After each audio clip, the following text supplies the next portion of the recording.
My fellow clinicians, honored guests, and anyone else out there interested in learning more about this incredibly rewarding field of service, I'm honored that you've asked me to speak here today at the first Assistive Technology for Communication event hosted by Ripah International University in Islamabad.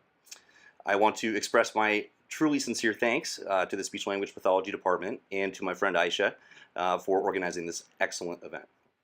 Today I'm going to present to you in two brief parts. For the first section, I want to talk about augmentative and alternative communication from my perspective, as not only a speech-language pathologist, but also an applied linguist and an AAC app developer.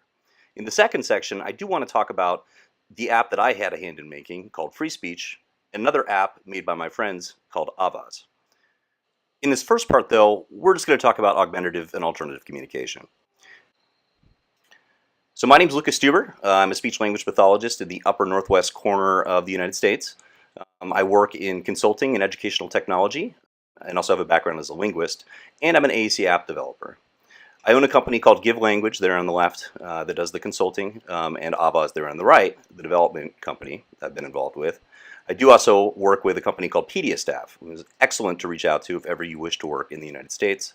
All of that really doesn't matter much, except to say that I do know a little bit about what I'm talking about, and I have to say that I don't have a financial relationship with Ripah University, although I do with a few of the companies down below.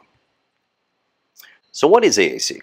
Well, the easy answer is that it's any non-speech form of communication.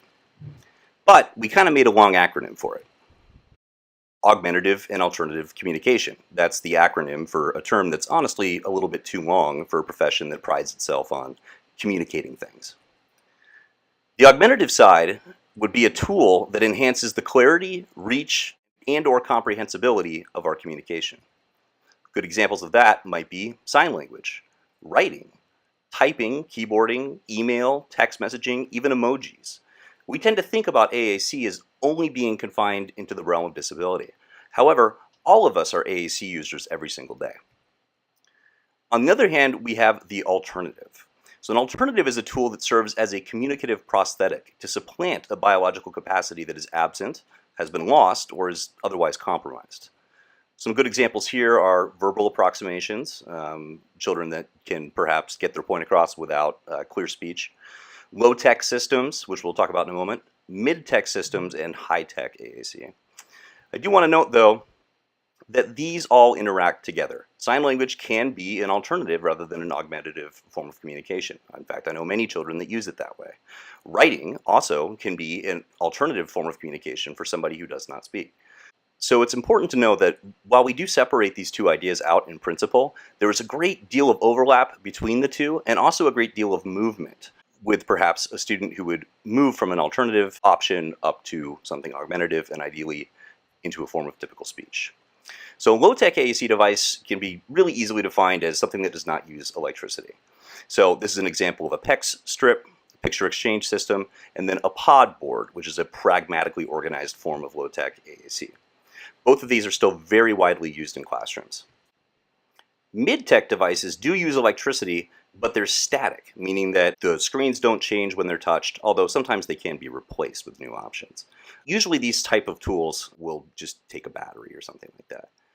And now, in the past years, partially as a result of the ubiquity of Android and iOS, we've really moved into a renaissance of high-tech AAC.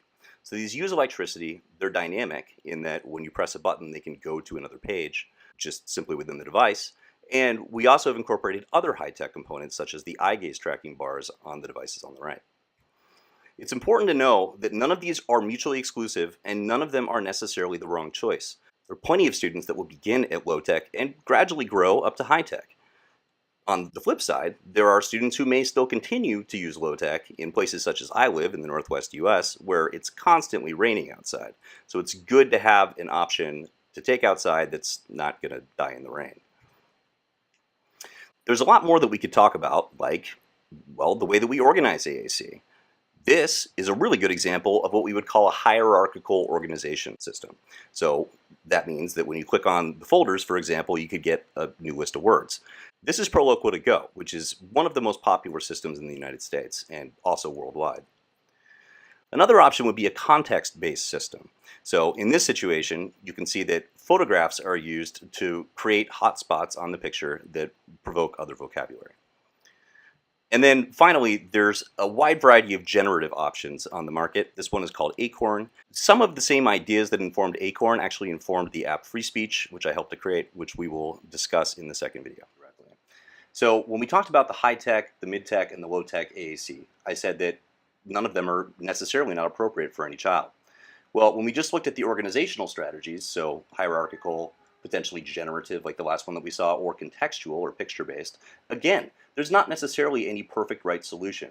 It's your job as a clinician to make sure that you gather the evidence and do the assessments and everything else, and then continue to gather data and follow up to make sure that the decisions that you've made is correct, or at least the best fit for that child.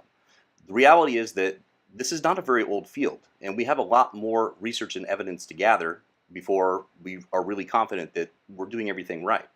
But there's no point in not trying now, because every moment that a child doesn't have a device is time lost. We don't have a lot of time though, so let's get to the real important stuff. What's the point? What is communication, and why is it so important? Well, the obvious answers are that, okay, communication is used to convey information, right? To share wants and needs, share opinions, to make requests, to impact the words and actions of others, right? Forms of self-advocacy, making alterations in your environment by using just your language, to interact socially, certainly, and to be empowered, to have the gift of speech or the gift of language. And I think that we all forget, as we sit here understanding, I hope, what I'm saying, that we experience one of the highest forms of privilege. I would argue, though, that fundamentally, the purpose of communication is to take an idea out of my head and put it into your head, which, if you think about it, is actually a pretty powerful idea. That means that we can author thought with thought alone. That's amazing. That's the true power of communication. But the power of communication that we see here is predicated by a number of underlying skills that may not come naturally to the students that we serve. One thing that often doesn't come easily to our students is their understanding of symbolic representation, by which I mean using one thing to stand in for another, whether that's as simple as an object or something that's not concrete at all, like love or verbs, things like that, things that are pretty hard to depict with a picture. Well, you probably noticed that most of the devices, and if you have any experience, use symbolic representations almost immediately, including PECs, although some folks prefer to use actual photographs. Well, it may not seem like a big deal, but understanding symbolic relationships is the gateway to literacy for the children that we serve, and ultimately that is my end goal. It may seem a little odd, but let's start our conversation about AAC leading to literacy with a humble dog. So here we see probably the most concrete expression of a dog, other than actually physically touching a dog. This is a reasonably good-looking photograph. It might resemble a pet that's at home, for example. This is something that is not that far off in terms of being a symbolic representation from the actual physical creature. Now, where we start a lot of kids is one level up in terms of abstraction. So here we have a symbol of a dog, very similar to what we start out a lot of kids on. To me, it's recognizable as a dog, but there are a number of things that it's lacking, like color and texture and eyes and other things that we would associate with a dog. There are many ideas that inform these symbols, and I don't have time to talk about all of them now, but one powerful idea is that by expressing a dog in this way, the symbol could stand in for all dogs, any genus of dog, which allows quicker understanding of the symbolic representation because we don't have to be so picky about what kind of dogs we're representing. Now, there's another level of abstraction here. So these are symbols too. They're just very different. Instead of representing the dog with a picture or an outline, now we're representing the sounds that construct the word dog. This is the way that most of us function. We are able to read and we're able to write, and it allows for a great deal more complexity in what we're able to express. I mentioned love a moment ago. Now I can spell the word love. I don't need to find a picture. That's why I say that the ultimate outcome for any child that I work with, in the absence of development of oral speech, is functional literacy, because it opens up a whole new world to them both expressively and receptively, and it's all built on symbolic relationships that they already are learning. Finally, the most abstract form is what we do every day, saying the word dog. At this point, there's no physical representation.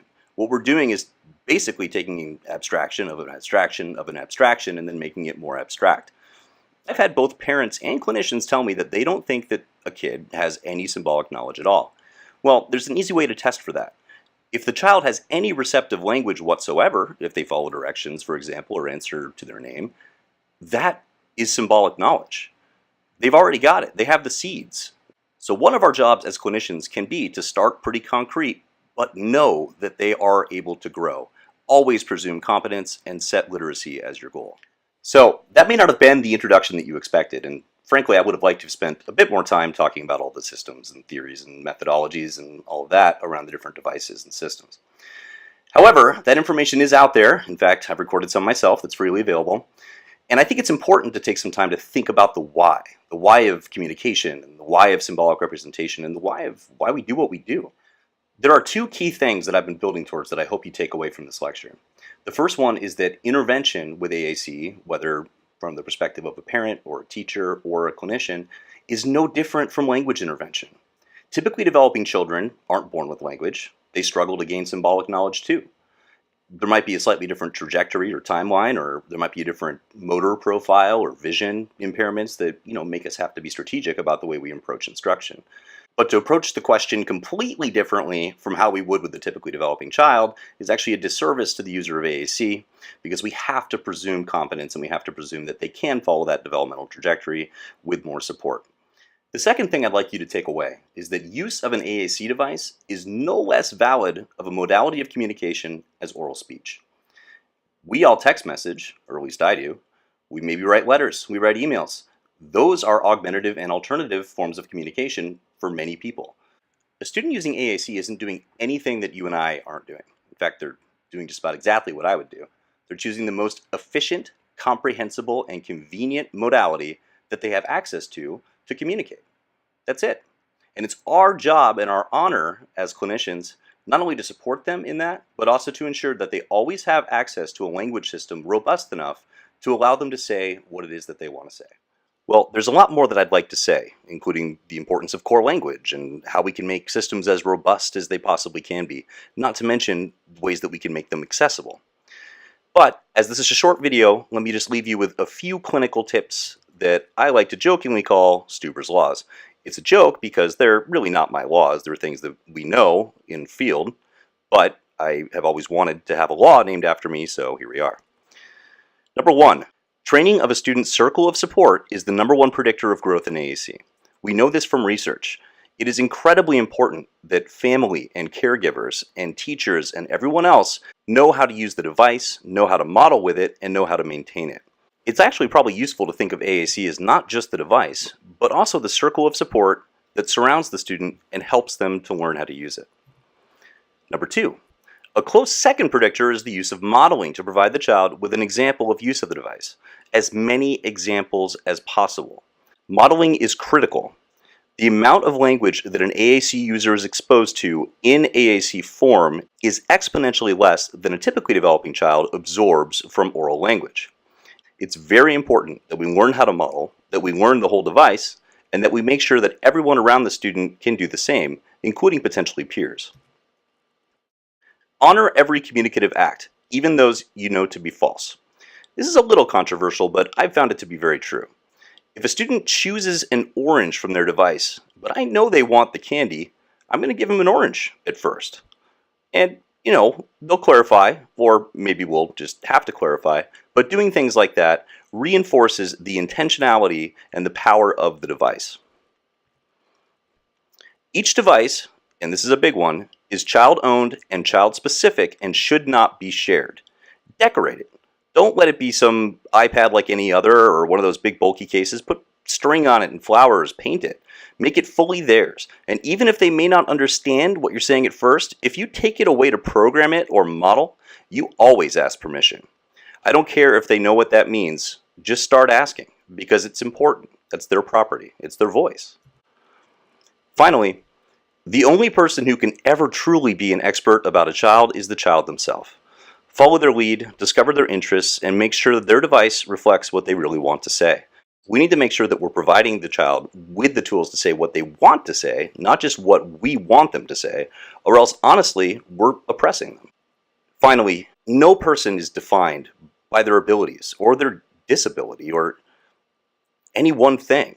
We are, all of us, a vast constellation of high points and low points and peaks and valleys and strengths and weaknesses. When you're with a child, embrace the idea that there's more there than what you can see, that they want to say more than they can. This, again, is our duty and our honor. Thank you so much for your time today. Again, my name is Lucas Steuber. You can reach me at lukesteuber.com or luke@lukesteuber.com, as well as givelanguage.com. Please stick around for our next brief video covering avaz and free speech.